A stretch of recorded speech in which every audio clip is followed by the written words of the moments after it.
Et ça va devenir une organisation, des choses, mais cette ambiance-là qui caractérise les maristes peut disparaître. Et c'est ça, moi, ma préoccupation dans tout ce qui se prépare, de trouver une manière que ce soit les individus, tous ceux qui sont là, qui peuvent vivre que Champagnat voulait qu'on vive, pour eux, nourrir ces missions-là, ces endroits.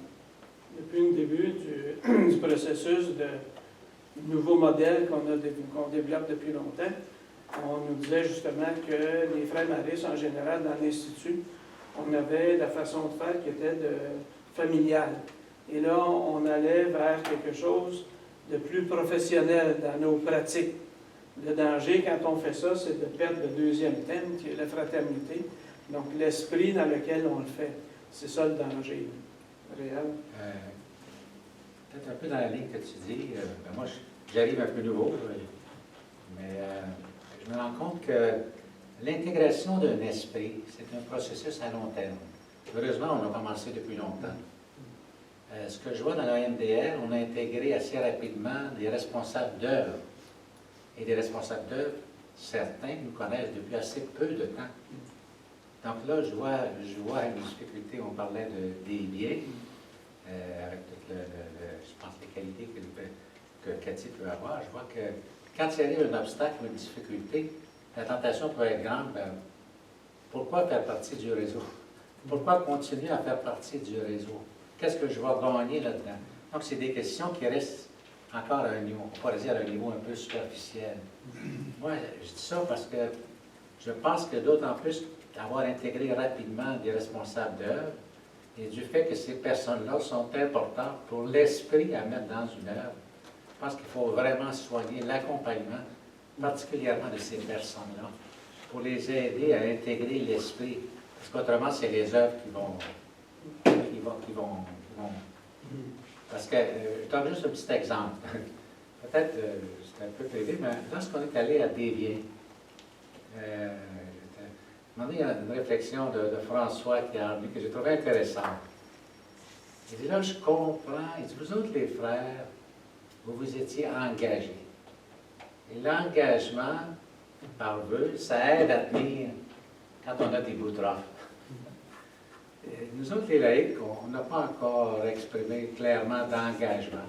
Il pourrait arriver que quelqu'un qui rencontre un boutrophe, regarde, débrouillez-vous. J'ai d'autres choses à faire. Donc, il faut vraiment, à mon avis, accompagner. À mon avis, il y a un besoin d'accompagnement des personnes pour nourrir, on a parlé de ça, nourrir l'esprit, si on veut la continuité. Parce qu'autrement, il y en a qui vont... On rencontre un bout difficile, regarde, pas besoin de nous autres, on va continuer. Et surtout, les responsables d'œuvre. Je pense qu'à mon avis, il faut vraiment prendre soin d'eux autres, les accompagner, être proche d'eux autres. Tu touches le thème de l'accompagnement et de la vocation en termes de l'identité. On sait que depuis, j'avais tenté, dans le temps du MMQ, d'introduire une forme d'engagement des personnes. C'était comme 15 ans trop tôt. On a arrêté ça, mais actuellement, quand on parle d'accompagnement, d'identité pour une vocation de laïc mariste, on se bute à une incompréhension ou quelque chose qui me dit c'est pas mieux, mais qu'est-ce qui manque pour arriver à là? Moi, je pense qu'il faut y arriver, mais moi, je suis un frère. mais Gérard, je veux justement... quand il y a eu la rencontre à Laval, quand j'ai vu à Laval, trois semaines. Ce qui m'a frappé, vous étiez là, on n'était pas beaucoup là, vous étiez là, puis leur intervention, entre autres, vous me corrigerez, ça a été comme individu, là. Puis moi, vous le savez, je le disais à la blague à chaque année quand il y a le MDL, là, ça ressemble à une réunion d'actionnaires. Bon, nos actions vont comment? On mange du poulet, puis on s'en verra l'année prochaine. Je regrette, encore une fois, je ne parle pas des individus, tout le monde est plein de bonne foi, mais c'est pas ça qui va nourrir le charisme mariste, puis le fait ça.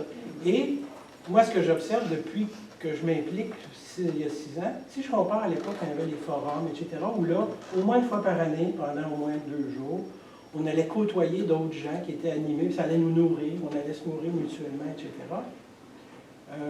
Là, en fait, ce que j'ai observé, moi, c'est que tranquillement, pas vite, des gens que je croisais à chaque année au forum, dans les réunions de la MDL, je ne vois plus. Les individus, je ne les vois plus. C'est ça. Et ceux qui viennent, c'est qui sont impliqués directement pour toutes sortes de raisons. Les jeunes, je ne les vois plus, etc. Et exactement comme elle a dit, ce que j'ai connu, moi, de SMC, par exemple, au travers de mes enfants, c'est que s'il n'y a pas des individus qui sont habités par la mission Maris, ça reste une structure. Et vous parliez tantôt de Cathy ou de d'autres. Ce qui les a nourris, là, c'est le pèlerinage qui a été passé en France. Il y a des gens qui, de leur nature, sont des gens bienveillants, qui essayent de s'impliquer dans la société. Mais quand on vient en contact avec vous, puis en plus, donc dans les expériences individuelles, après ça, là, l'engagement, il est là. Faites-vous-en pas, je connais des horaires que plusieurs font, Jonathan, Cathy, vous savez, j'aide les gens quand je peux par en arrière, là, et ces gens-là sont engagés dans leur implication. C'est pour ça que la difficulté que je vois actuellement, puis c'est normal, il y a beaucoup d'énergie qui ont été mises dans la mécanique. Puis Réal, effectivement, tu dis qu'il n'était pas là parce qu'il est arrivé quelque chose qui était, encore une fois, je ne pense pas de mauvaise volonté, mais qui, pour moi, en termes de gouvernance, ça crée des gros problèmes. C'est que la MDL, qui en théorie, à l'époque, devait devenir le lieu de lien entre les individus, indépendamment de leur implication, bien, les œuvres se sont ajoutées. Le conseil d'administration s'est retrouvé. Fait que là, vous avez, évidemment, les questions des œuvres. Il y a d'assis à une même table des représentants des œuvres qui, en soi, veulent s'aider et se réseauter. Mais, objectivement, à la fin de la journée, là, ils sont en concurrence pour avoir de l'aide financière. Fait que déjà, là, il y a un problème. En termes de gouvernance, je vous dis, il y a un problème. La deuxième chose, les individus deviennent un peu accessoires. Parce qu'il y a une table, vous avez des représentants d'œuvres qui ont des préoccupations, qui essaient... Mais c'est il ne faut pas se raconter l'histoire, c'est les individus qui représentent les œuvres qui vont faire la différence. Et là, vous avez des individus qui sont là. L'agenda pour avoir des week-ends, des activités qui vont nourrir les individus, ça devient un petit peu accessoire. Ou c'est plus la même chose. Et c'est pour ça que je vous dis, moi, ma préoccupation, c'est qu'actuellement, cette démarche formelle-là risque de, tranquillement, pas vite, éloigner des individus qui cherchent une façon. Moi, avant qu'on me demande plus formellement de donner un coup de main, je venais au truc, mais je n'avais pas d'endroit pour me nourrir, pour qu'on m'invite. C'est pour ça, je l'ai déjà dit l'autre chose, je pense qu'il est important, il va être important de créer un lieu, une association, peu importe, pour les individus. Et quand je dis les individus, pour moi, il ne doit plus y avoir de différence entre un frère et un laïc. Pour moi, tous les individus qui veulent porter le charisme de Champagnat, ça va être un lieu pour se nourrir, pour échanger, etc. L'aspect œuvre, réseau, mission, ça répond à une autre logique, qui est importante, mais qui doit être dans sa logique à elle de gouvernance, etc.